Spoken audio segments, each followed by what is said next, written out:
Here to help us unpack it all is Ray Pennings, Executive Vice President of Cardus. He joins me now. Welcome to Forum Daily. Thank you so much for having me. Well, the report says that complying with health orders has taken a toll on religiously observant Canadians. In what way? Well, there's a number of ways. I think it's important to understand that religion is a core part of the identity for religious Canadians. So not being able to participate in religious gatherings in many ways is like telling people not being able to eat. Feeding the soul is as important as feeding the body. In our survey, we asked very specifically in terms of what aspects of religious life that people were missing in particular. More than half indicated there was something of a feeling of community and belonging that came from attending religious gatherings.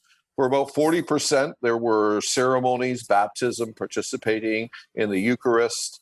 For 30%, there was just a sense of the sacred, that being part of a worship service and sacred space there, and their experience of being with God certainly was being impacted by the lockdown. And how have restrictions towards places of worship compared to that of other public venues? The answer to that, of course, varies very significantly across the country and even in different regions.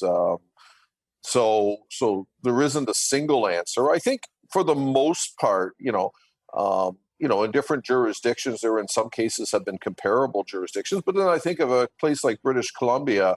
To me, one story that I heard a month or so ago, Yes. Apparently the RCMP were called to investigate what they thought was a violation of a church service in Yes. British Columbia.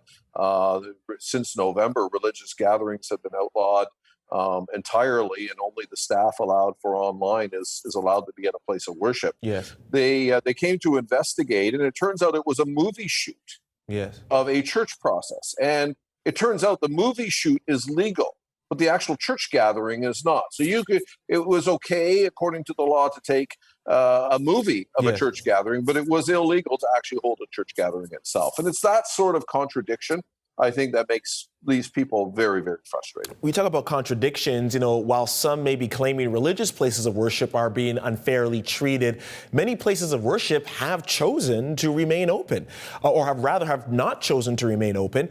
I mean, I'm wondering, are people calling for a change religious leaders aren't really asking for?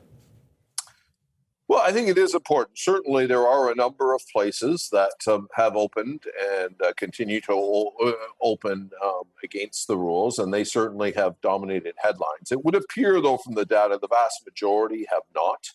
I also think that, just because something isn't in the headlines, it does not mean that dialogue is not happening. I, for one, was a co-signatory with 13 other religious leaders in Ontario, including Sikh, Muslim, Jewish, and Christians of various denominations. Yes. As a result of some of the dialogue that we had, we got to meet with the Premier, Minister of Health, and Public Officer of Health, Yes. and see some changes to the particular regulations as it applied to religious venues. So there is, that didn't take place in the headlines, and nobody's going to court over the matter, but it doesn't mean the dialogue's not happening. How have these faith restrictions added to the economic and social challenges that people have faced during the pandemic?